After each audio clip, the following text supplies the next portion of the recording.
Our Land, which translated in the French is Chez Nous, Chez Nous. It's from 2017.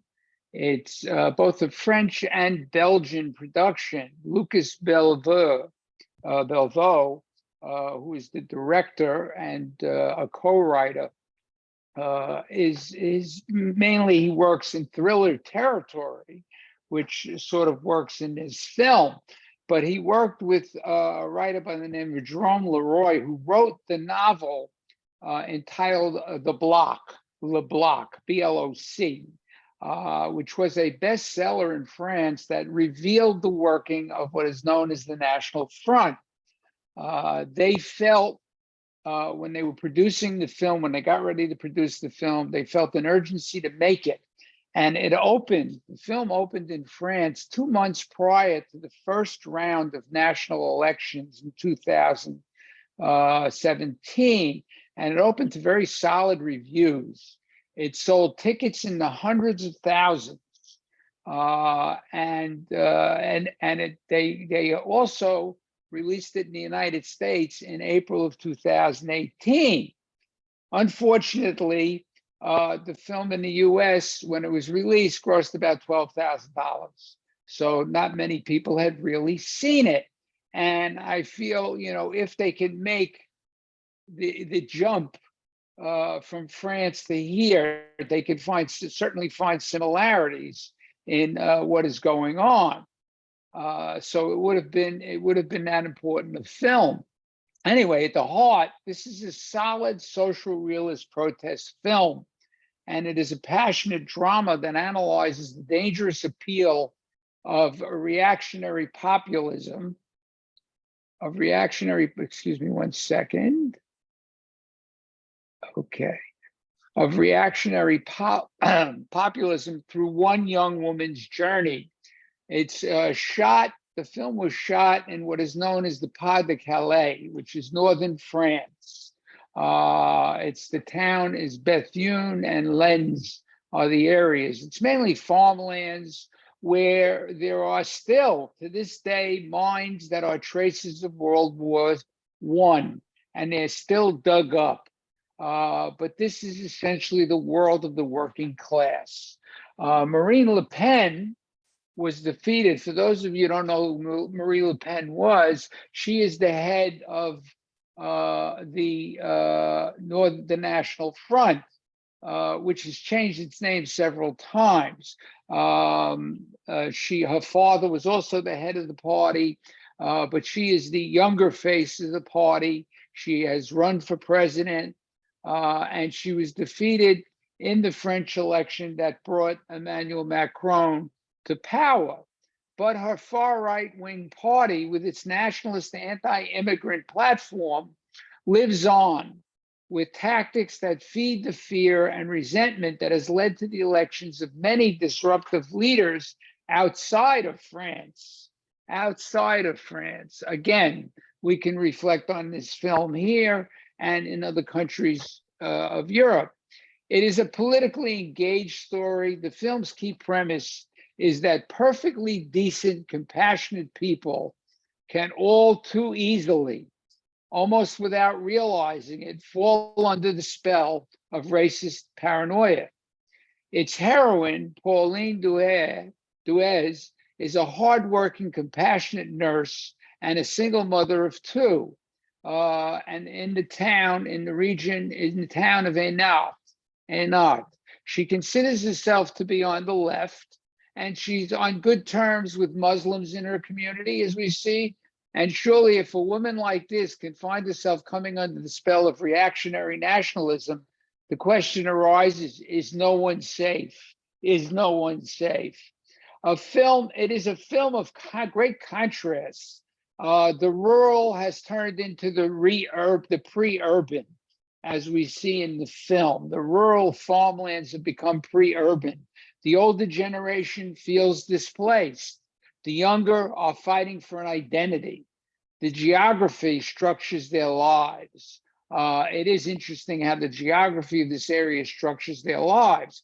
The director feels that rather than documentary fiction is a documentary. Fiction is the only audible response to reflect what is truly happening, since, like populist discourse, it addresses the feelings, the emotions, the subconscious, and the guts, as he puts it. You can't get into people's minds in a documentary and sort of express what they might be feeling. Anyway, just like demagogues who try to pass off fantasies for reality, if this all sounds too familiar, demagogues who try to pass off fantasies for reality and who simplify in the extreme. Fiction tells stories that reflect, seeking to understand, to give an account of the complexity of the world, of humanity, and of our time, No doubt only fiction can prompt the most intimate stirrings in people. This is director's words. All the characters in the story carry with them the history of their land, as well as the history of their personal lives, and all are human beings, full of contradictions, expectations, hopes, sometimes disappointments, needs, love, security, and faith, and to have a faith in the future. They all make up a fictional world fed by today's reality, again, reflecting their individual histories to tell a wider history of humanity, because this is really a micro of what is the macro out there and here.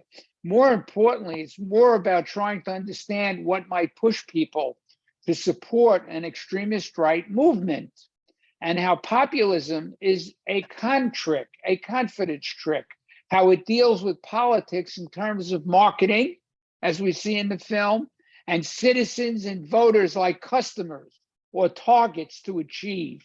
That's the way they look at the populace. It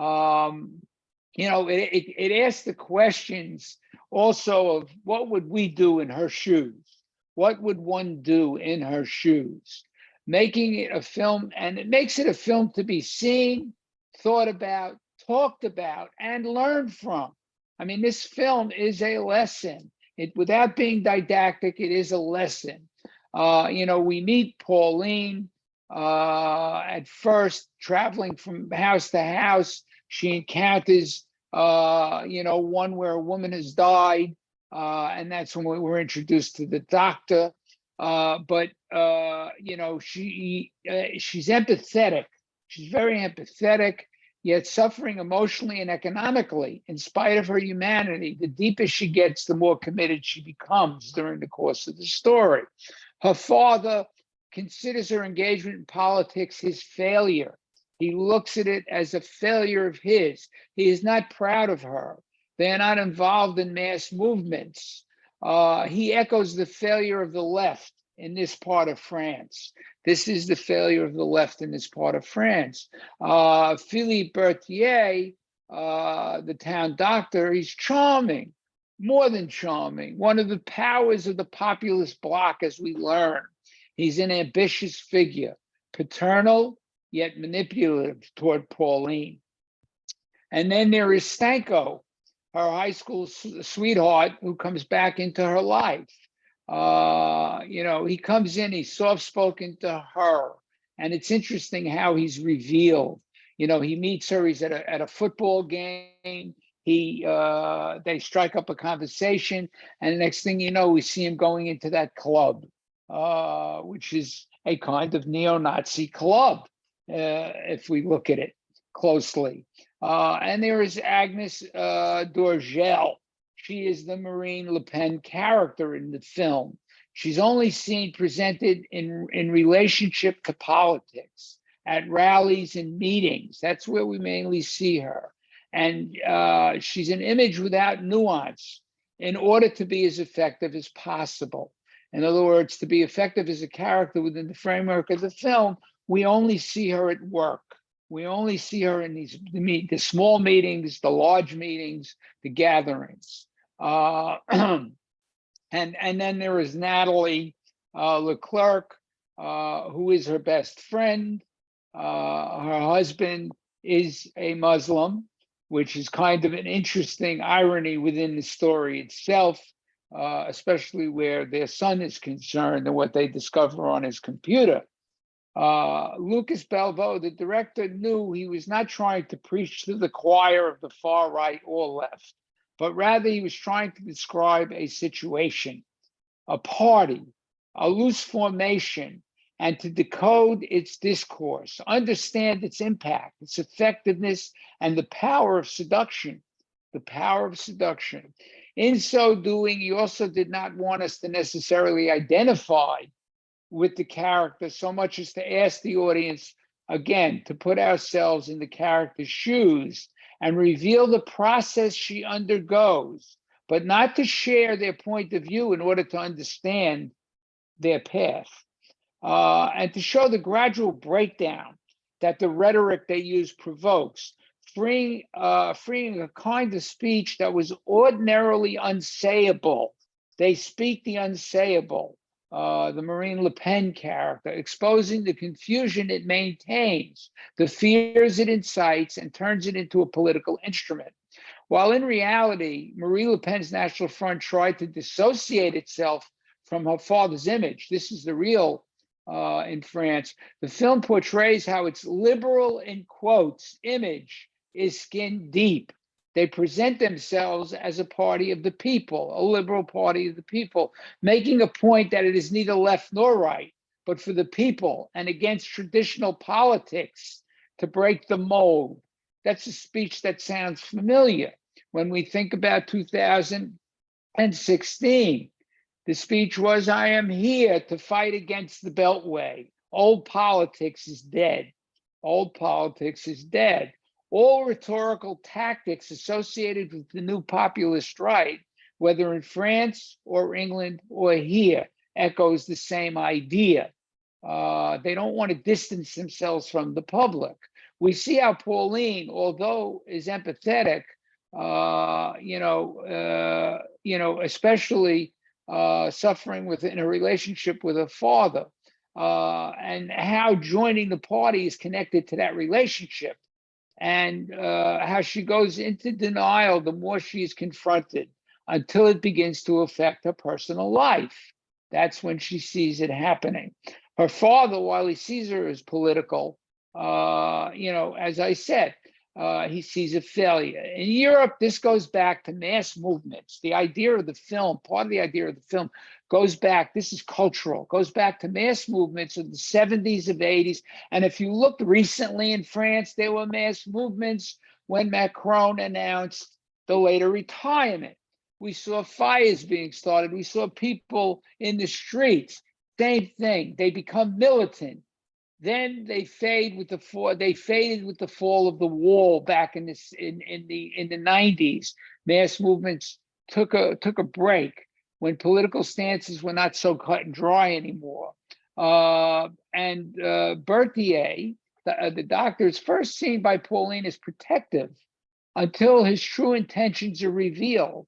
In actuality, he represents a homegrown, old-style, right-wing political movement that still exists in the north of France. Indeed, there's a populist tradition in the extreme right, a certain love of the people, that they broadcast a love of the people, although what is meant by the people is anything but clear,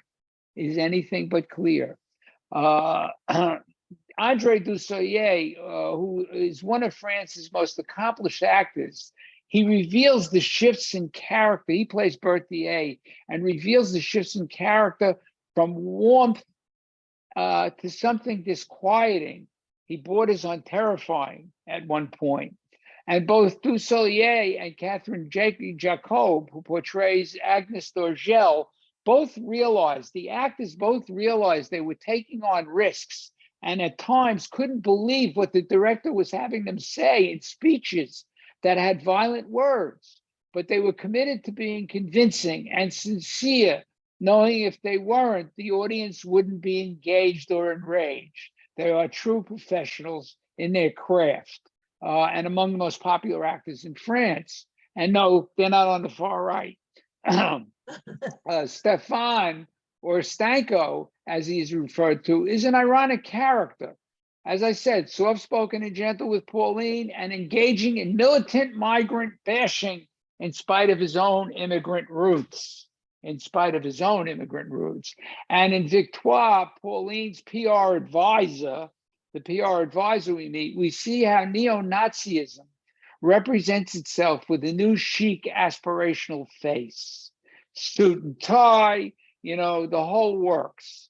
The cinematography certainly gives us a sense of place, a middle America type of place. You know, when the film opens, it's interesting when the film opens and we're on this farmland, you know, the sun is coming up and the guy's driving the tractor and he stops and he walks out and he starts picking up the shells. And then we see there is a pile of these shells. It's, you know, the war has never left this land. The war has never left this land, but it also represents something else, that something explosive can come along at any moment. It's almost a metaphor that something could explode at any moment in this place. You know, it reveals the northern France as this land of contrasts. You know, a rural world to them that seems forgotten. You know, we see stores shuttered up. We see how it is a land forgotten in many ways. It presents the leaders as clean cut, projecting a young, smiling party of renewal, close to the people. In 2012, by the way, over 15% of the elected leaders had criminal convictions. 15% of the elected leaders from the far right had criminal convictions. Here there may be one more today. They include the proponent of national identity, the ultra-nationalists, the neo-Nazis, the revisionists, the fans of Pétain, General Pétain, who you know, controlled Vichy France during World War II, or Franco, or Leon de Grelle, the Belgian Führer during the war. With the trailer, when the trailer announces the film, the actress Catherine Jacob, who portrayed Marine Le Pen character, was vilified. Just to show you what happened as a reaction in France to the film, she was vilified by both the right and the left. She received threats from both sides and had to be protected by government security for a few months after the film opened. It's very interesting. You know, it's also, it was what is, you know, it comes down to so many wonderful scenes in the film. You know, there is the opening with the farmland, then there is what happens next with Pauline going from house to house, and we see how these people do live and how they depend on her, which is very interesting. We also get to see Stanko, as I said. The film just pervades a sense of dread throughout. We see things getting worse and worse. When Stanko is finally, because of his measures, and he was called upon at the beginning to use muscle. Remember, he has that meeting with the doctor, and he recounts how you needed me at the beginning. You needed my muscle at the beginning, and now you don't need me. And they tell him to go away, and they threaten him if he doesn't leave her alone. At which point he is threatened, and he does. But we also see, you know, and we see him also out on the range, so to speak, when they're piling the people into the cages. When that happens, it is really, you know, that's the terrifying moments in the film when they round up the immigrants at night and put them in the cages. It's terrible. But this really happened in France. They found these groups doing these things. You know, ultimately, you know, that ending is very interesting. When the camera when the camera moves in, we hear the crowd yelling, we see the stadium in the background, and the camera starts to shift. We figure, we don't know what has happened yet. And we see her neighbor's picture on the poster. She's walked away and the neighbor's picture is on the poster. She's now running for that position. And then we realize we're at a soccer game and everybody's happy. And Stanko is back with her again. She's left. She doesn't really know what went on. And when her son takes the phone and he finds the pictures at that moment, revealing what's happened, and she looks at it and pushes it down, we realize you can't teach these old dogs new tricks. You can't convert some of them. They will not be converted. And the film is that lesson. Can we learn? Are we going to keep repeating these situations, whether in France, whether here? When does a populace wake up and know they're being conned is the question. So we have in this film, we have relevance. We have, it is so relevant. We have revelation in so many quarters of the film as it reveals what the National Front is really doing, how they work. They have those public relations meetings, what they're going to do with her, how they're changing her along the way. We have the revelations of Stanko and what they did with him, and for the final revelation at the end. So we have, the film works on so many different levels. But I think most important thing it does is it should motivate us to discuss it, to express, our own feelings about this film and how we feel. And that's what I want to do now, is open that up for you to comment on the film. I think there are from Linda Pevar. Do we really learn from the past? Is her question. Exactly. So who wants to go first out there? Who wants to come into this, wade into this little maelstrom here? Oh, come on. I know you all have something to say about this film.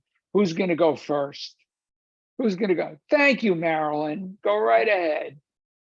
I hate that I'm about to say, but I really felt very, very sad at the end. And I was saying to myself, if someone like this character, who was so pure and so idealistic, and she was not able to do anything, I just feel as though, even though Mel is very, very optimistic, I just feel as though I feel weakened from this. And I'm the type that fights for things, but I just don't know. I'm talking, of course, about our own country and seeing the relevance parallel, which is obvious. So I would love to hear other people tell me why they feel otherwise, and that our voices can be heard. Yes. It is, it's a constant battle. I mean, we saw it was a battle in this film between the right and left. I mean, you got to remember there is also a strong history of the left in terms of communism in the country. Not necessarily Moscow-driven communism, but it is a somewhat socialist country. And that is what the left represents. And we see it in there. So, it ends on a note. Yes, you can feel sad for what happens, but, she is a character who has, she had been seduced and she realized where it's all wrong, and she gets away from it. But what's interesting is, she's doubly seduced because of Stanko. And because of the, and then when she sees those pictures, the total betrayal, it's about betrayal. And if she's betrayed, the public's betrayed. And that's what we have to look at. The public is betrayed by all of this. And that's the warning of the film. That's why they wanted to get it out there, to understand the betrayals that go on. And that's what's important. Thank you, Marilyn. Jackie. I thought it was interesting how very naive she was. We could say innocent if we want to. And I think that that is a very typical thing in our politics today, is how naive people are. They listen to sound bites, they read headlines, and they don't do any more research. They don't really know what's behind it and what's really happening. And that actually frightens both of us. But for what Marilyn said about she couldn't do anything, my thought was she wouldn't do anything. She actually ended up leaving that. And I didn't think she really tried to fight it at all. I think she kind of felt like there wasn't any answer. And so she wasn't going to fight it. So I didn't really think it was so much that she couldn't as much as she wouldn't. It's an interesting perspective. It's, you know, also culturally, she at the beginning couldn't really, you know, and you use the right word. I think there's a great deal of naivete to her. She couldn't understand why me, you know, why is he picking her out, you know, and she was profiled, you know, they profile, and she was profiled, but she has no idea because she is naive, and she, you know, she was not really that political, and for that reason, she makes an easy mark. She makes an easy mark because if she was political, she would have been much more left, and she would have, you know, realized what they were doing.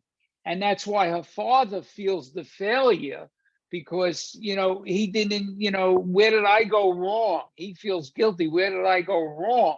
And no, you know, she grew up in a time when, you know, things simmered down. After she obviously came of age after the wall came down, so communism was gone in essence, and you know, France was, you know, there weren't these massive protests in the streets anymore. Kids were growing up. It was becoming a little more settled in France, and now, so they're sort of not apolitical, but just not political. And now she's forced to confront politics. And the only thing she really knows is this far right that's seducing her and saying, you know, you could be the answer, and being naive and thinking, well, maybe they're really not so bad. Maybe they will help us. And, you know, and then in the end, no, she's really not, she's not a political activist. So rather than doing anything, she recedes back to who she was. And it's understandable. It's understandable. You know, not necessarily, we might not necessarily agree, but it's understandable why she does recede. And then she's calmed again, you know, which makes it even worse. So she's suffering from the wounds of a double betrayal in the film, which I thought was very interesting how they played that in the film. Okay, thank you, Jackie. Who's next? Who's next? That's it? Oh, come on. Paulette. And then Barbara. All right.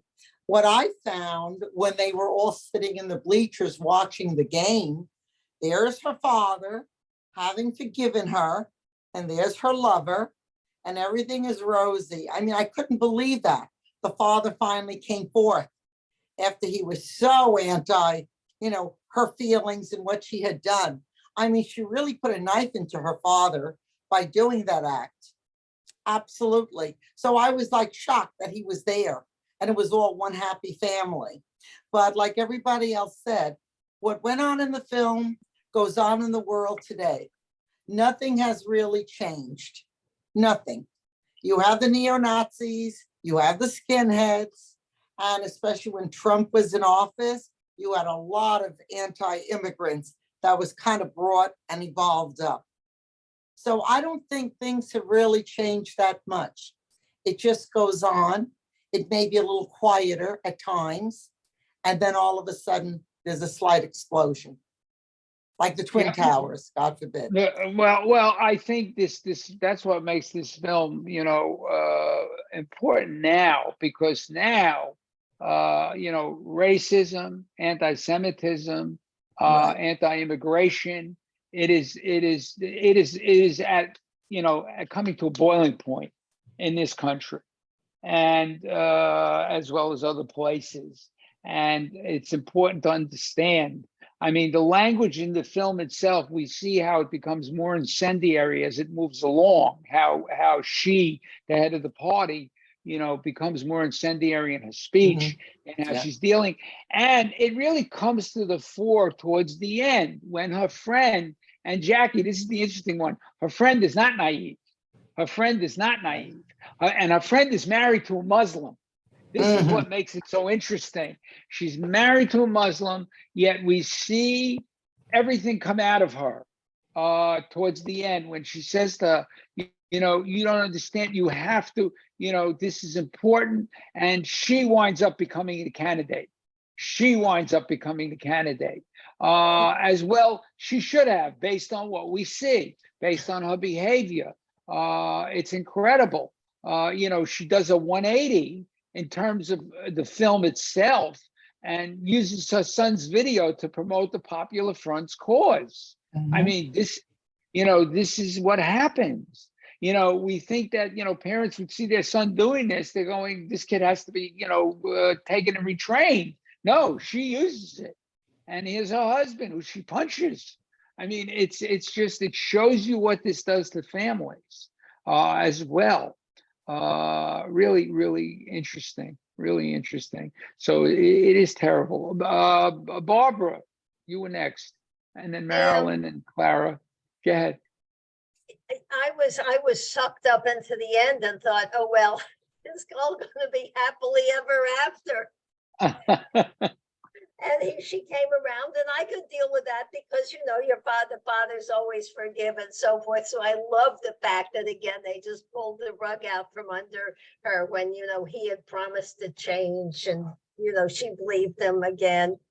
But what horrified me was the children, that there were young children recruited even in the street gangs, and these kids in the computer, God knows what they're doing.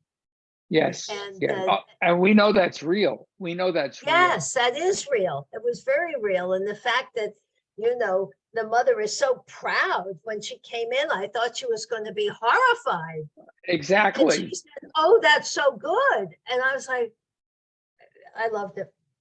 It was painful to watch, though. It was hard. Well, it is because it's dealing with the truth. It's dealing with the truth. And it's funny, but, we look at it from where we sit here. But when if you look at this country, it's very much, what happens there very much reflects what's happening here. We see a town that's emptied out. We see the young have left. We see stores closed. It's the same thing with the Rust Belt. It's the same thing with a lot of farmland here. The kids leave, and the towns, a lot of these towns are left struggling. They're left struggling, and they do succumb. You can see how easy it is to succumb to the right because they'll promise you something different. And that's what happens. That's what happens. Marilyn. Okay, so I just became more optimistic. Okay.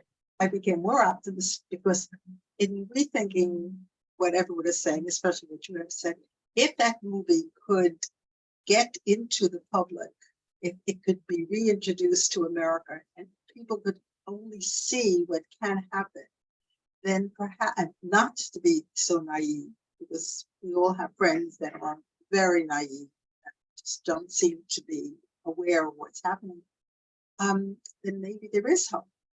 So I'm now becoming a believer. Okay, thank you. There is hope. Thank you. Marilyn London. As I'm watching this and I'm listening to the discussion and we're saying this is France and the United States, but this is quite universal. I think this film could be shown with a slant in Brazil, in Turkey, in Hungary. I mean, this is a base that you could use for these countries, which is very frightening.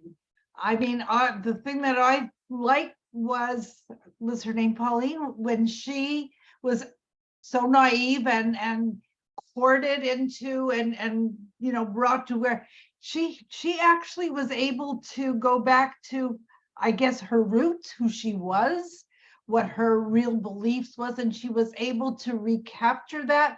That's what I found reassuring, that she really, I mean, there are certain people who are in the countries that I mentioned who would just go off into the sunset to be liked, to be accepted, to be part of a group, to be belonging. But I really respected her because she just took back who she was. Yes. I think Yes. this could have been, like this said, this is our land. Well, it could be any land. By the way, speaking French, Shay knew is not, this is our land. No, This no, I know that. Yeah. translation is not, right? Yeah. Right. Right. Yeah, if they took a lot of poetic license with that translation. Yes, as they always do, as the distributors always do when they bring a film over, the titles always change, and they change usually for the worse. It But just is different. yeah, it's different. This one, in this case, is very different. But you're right. It's look, you could take this as a template and recreate a new film in each of those countries. You can reflect the same situation and write a script for each of those countries. You know, which is what makes this film so potent. It makes it potent in how we see the situation. But as Linda pointed out in the chat, she talks about it and she says, these are not the kind of films people want to see. Most people want to be entertained. You know, how many would come out to see it? And that's also a matter of, you know, well, they would see it on TV if it were on and it were publicized enough. But that's not going to happen either. So, you know, that's a difference between the culture. It's a cultural difference, because in France, it received a great deal of publicity, a great deal of viewership. But you're right. You're right. Who is next? Oh, Clara. Yeah, I think it was a very hard film, but super interesting.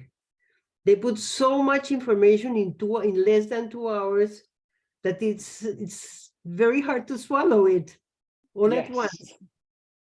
But it has so many things. It has the 3 generations. The children there, they are only with the politics, but here we know that with Sisi and all the children, all the movements in the world, with the television, with the computer, I mean, with the internet, it's a terrible thing that's going on. Yes. From Pauline's point of view, I was very happy with the end, because I saw that she didn't lose her integrity. Exactly. Exactly. think She that was was able to reclaim herself. Yes. Yes. She was losing herself, but she recovered. She Yeah. recovered from it, and she could recover her children and her father also. Yes. Yes. Now, Family is. From the political point of view, I think it's happening here. I think it's terrible. I don't think people would see it, would watch that movie. And if they watch it, they would see that's a lie. I don't Well, think we would have the effect that it had in France. The effect, the children in the movie, for instance, the girl that she was seeing, the patient, she thought it was the mother that didn't want to see her anymore. And the girl says, no, it's me that I don't want to see you anymore.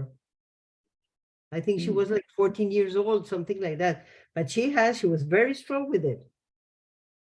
yeah, well, it's because they feel that's how polarizing it became, learning what she was representing and what she was getting herself into, and didn't want to, you know, she saw that and didn't want to be a part of it. You know, we saw that. In fact, that was we didn't speak about that whole incident at the housing when she goes there, and there's that whole melee that goes on when the gangs were fighting. You know, this is again, you know, this is where it becomes open warfare, civil war within a small town. I mean, this is what's happening. And you know, with what's going on today here with Title 42 ending, God knows what's going to happen as far as this is concerned, with all these militias down south. Who knows? Who knows? We'll It is a see. terrible thing. It is. Yep. Yep. Jackie? Well, this may not be the most popular comment tonight, but I actually have a completely different take on her reaction at the end. And maybe it's because we have, particularly myself, been so politically involved for so many years. I actually didn't think she found herself, and I wasn't actually pleased that she went back to herself. I think what she did was she went and hid. She just totally put her head back in the sand. She knows what's happening, and yet she's going to do absolutely nothing about it. So I wasn't as pleased with her at the end as a lot of other people obviously are. And maybe it's because I think she should have tried to do something. And what she did was she just went back and hid in the closet. Well, in all fairness, she all we're seeing at that moment is her anger and her you know, pushing him out, pushing Stanko out. Now we don't know what happens next. Now, no, she's not going to run. She's not a political activist. We know that. We you know, we see that she didn't feel that way at the beginning. She may not be a political activist, but she will know who to vote for. She will cast her vote. I think she knows she's not going to vote for them. But I think, you know, knowing her father, getting back with her father, there might be, there is an understanding in terms of her revolting against Stanko, is a beginning. At least it's a statement, you know, that she's, you know, pushing him away, going with her family. Who knows? The question is, who knows? We don't know. And that's really how you have to leave it. It's an ambiguity. So you can't say whether she would, she wouldn't. We know she was willing to give up her best friend in the end, because she's now running in this other party. She's with Stanko, who presumably was excommunicated from that party. He was threatened, and now that she decided not to run, they left him alone. So obviously got back in her good graces, but now she realizes that he's just as bad. You know, he had the pictures on his phone. Being an idiot and not erasing them meant he still cared about these things. So he suffers the consequences. But I think there can be a sense of hope only if we want it to be. You know, because we're not moving beyond that frame. We're not moving beyond that frame. So I in all fairness, I have to say, you know, we can't judge. We don't know which way she's going to go. Hopefully she'll go the right way. Hopefully she'll go the right way. Marilyn, London. You know, I'm listening to the conversation and it's like, what is the right way? Because you're getting the father on one end, and the diametrically opposite end, you're getting Marie Le Pen, and she's neither. So No. if she finds who she is, she can identify with either. And I find that is a very powerless position to be in, whether she's political and wants to do something with that, or is not political and knows that she's not identifying with either. What does one do? And I think in all of these countries that this is going on, there is a whole slew of people that are neither the father or Marie Le Pen. And like, that really isn't brought into this movie. Well, because we're dealing with extremes. You're dealing with extremes. Yeah. And you know what? You just made that statement. No, she's not an extremist. What's her role? Well, a lot of us are an extreme, and we don't believe in the extremes. So we haven't seen the middle ground. The middle ground is purposely left out of all of this.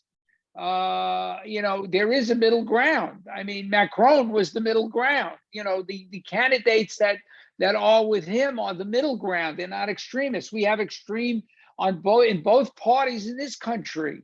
We have extreme wings.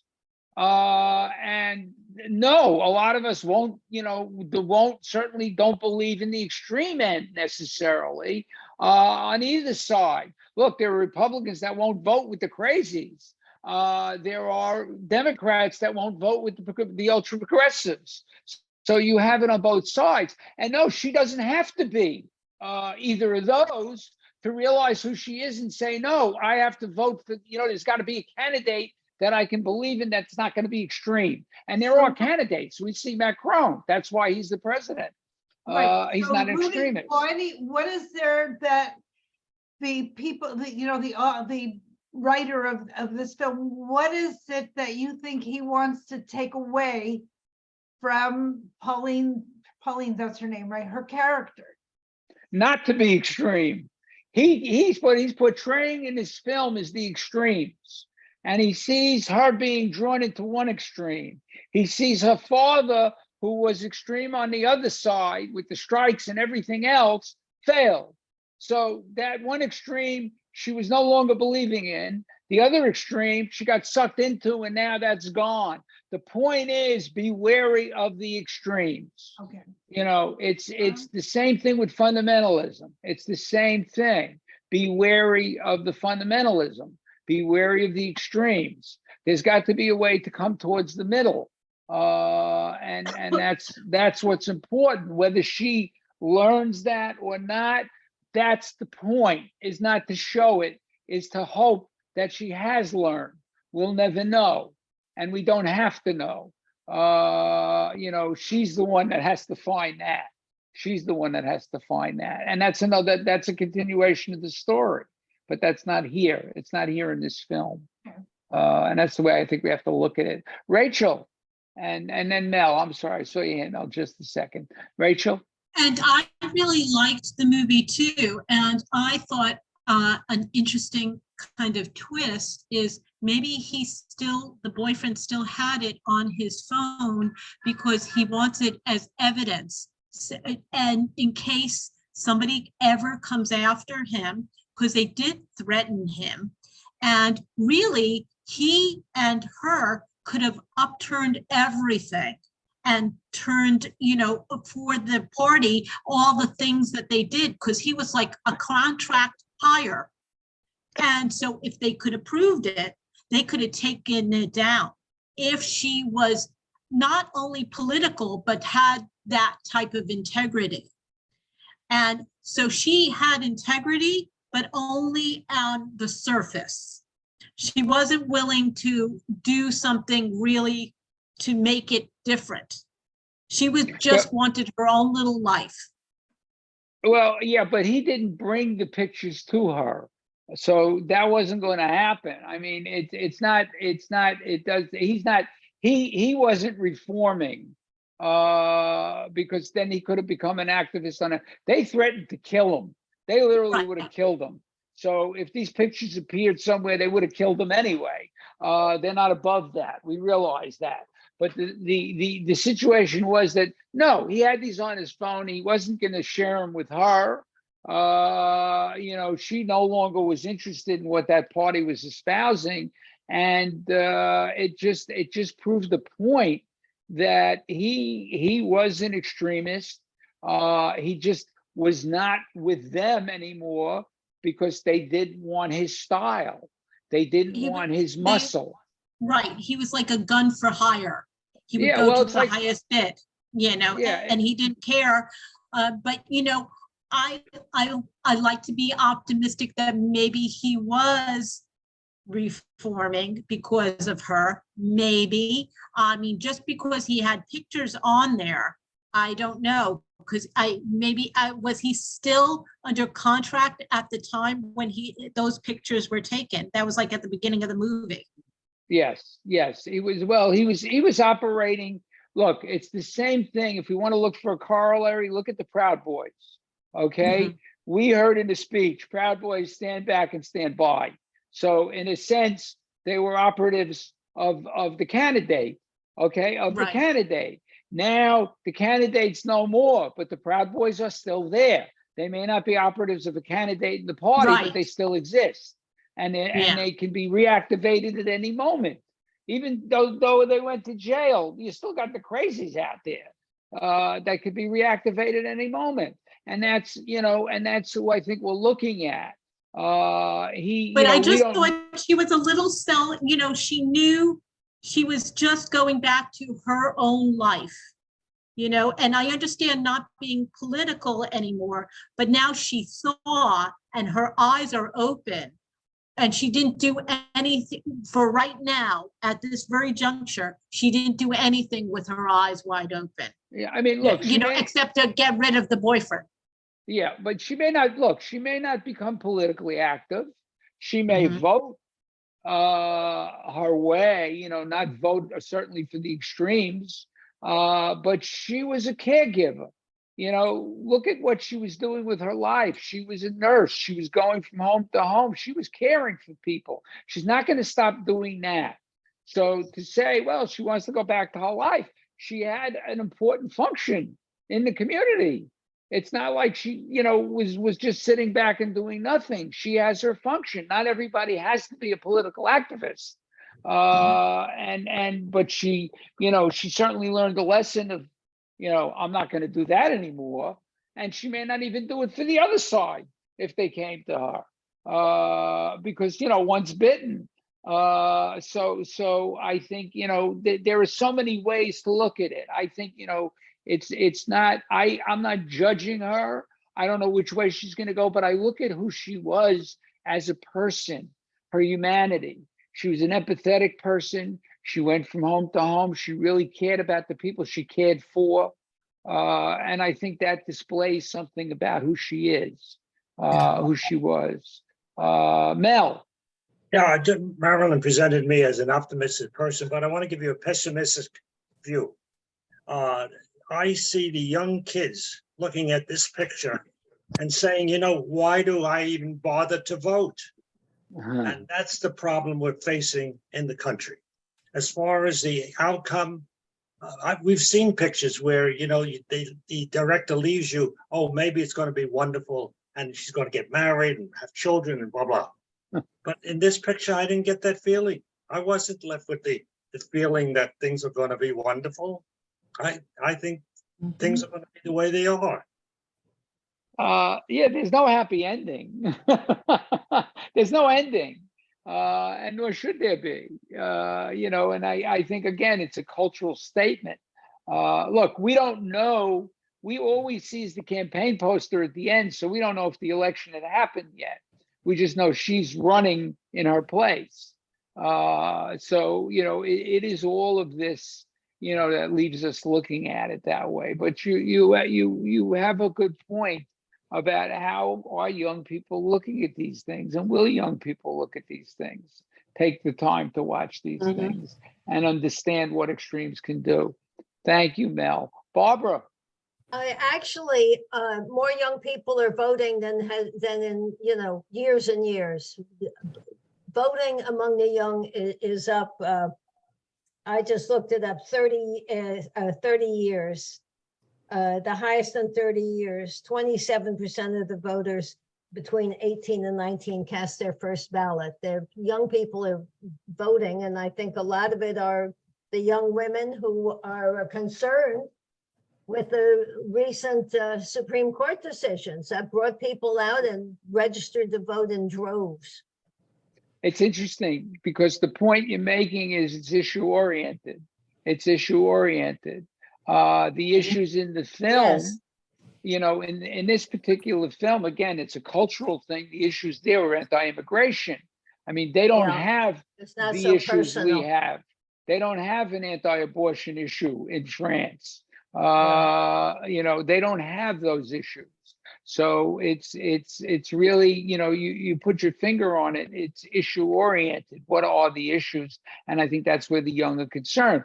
In France, I'm sure a good deal of the young, not so young, were protesting because they're being told you're going to have to work longer. You can't retire younger.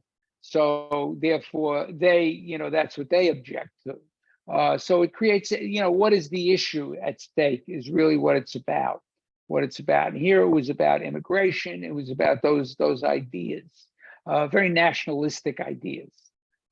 Marilyn, Something again, personal. London. Oh, I'm sorry. Barbara. On what Mel had said, I'm sort of also, I guess you discussed it, but it's going to depend what the issues in each country is. In Yes. France, I do not see the youth getting involved in the immigration coming out and vote. There are just things that I do not think will be relating to them. Anything I saw in that film, I agree with you, Mel. The youth will not get out and vote, and they will feel the way you said. And France is a very nationalistic country, as America. Those are like the two, growing up as this Canadian, France and America were like the two most nationalistic countries in my life ever. So it's very funny that these are in any case, in the United States, I think that the youth is definitely motivated to get out and vote because they have issues pro or against, whether it's abortion, whether it's guns, whether, whatever it is, there are enough of them that I think they will be very vocal, very vocal. Yes. Yeah, I agree with you. And it's again, when you say, we're looking at two different cultures. When we look at French culture, the French were colonizers. They're faced, it's coming back to them in a sense that their colonies, the people from what were their colonies are emigrating to them. They received a great deal of that immigration. They were given passports, so that became a problem. It's coming back to haunt them. Their colonizations are coming back to haunt them. And that's a major problem. We certainly don't have that problem here. It's not the same kind of immigration problem. It's a whole different ball of wax. So yes, so we what's interesting with this conversation is we're seeing the differences in the cultures and what the voting, but yet they do affect how people will vote. They do affect how parties will react to these issues and how people will take one side or the other, and how people won't go beyond the headlines, won't go beyond what they hear on the news to really look for the facts, to look for the truth behind it. Clara, I'm sorry, go ahead. I think that there is a big issue in the film of manipulation and brainwash. Yeah. They act like a cult. They kidnap the brains of the people. Absolutely. Oh, it's definite. It's apparent. Yes, they are. They use techniques. They use propaganda techniques in order to win them over. It's no question about it. I mean, even as I said, the neo-Nazi part of that group, he was once like that guy Stanko, yet now he's wearing a suit and tie. He's presenting himself differently, but he's still inside the same thug. He's still the same thug inside. That's not going to change. It's a matter of appearances. This is propaganda. How to create these appearances, how to create these ideas to attract people. And you're right. That's a big part of the film itself, is the manipulation that they use to attract people. Thank you. Anyone else out there? Well, terrific. Great conversation as usual. And on the 31st, when I see you again, it's a special treat. The film is entitled Delicieux, Delicious. It is from France. It's a very recent film. It's an absolutely beautiful story. It is a fictional portrayal of what became essentially the first restaurant in France. I will get into the history of restaurants in France and the idea of food and what it meant to the people at that point in time after you've seen the film. But you can just to help you along, just understand, that the ideas portrayed in the film are pretty, some of them are very accurate. Pay attention I will tell you now, pay attention to the son, and you'll know who I'm talking about, to some of the things he says to the young person in the film. It's very, because this is 1789 France. It's just before the revolution. Okay. And this is, the revolution itself is a metaphor in the film, or what's coming to be the revolution is a metaphor, what brought it about. And the cinematography is as delicious as the food that's portrayed. The characters, the acting, the costumes, the settings. It's just, to me, it's a rare treat. It's entertaining. It makes points. It gives us a little history, and it leaves us hungry for more. It leaves us hungry for more. So I hope you'll feel the same way. And I will look for, and have a happy Mother's Day. And I will look forward to seeing you all on the 31st. Thank you, Shelley. Okay. You just described you, how Shelley. about you. Thank you again. I'll hope to see you in 2 weeks, and please look at your calendars. We have lots of events coming up. Thank you, Shelley. Thank you, Bye-bye. Paulette. Very much. Bye-bye. Bye. Take care, everybody.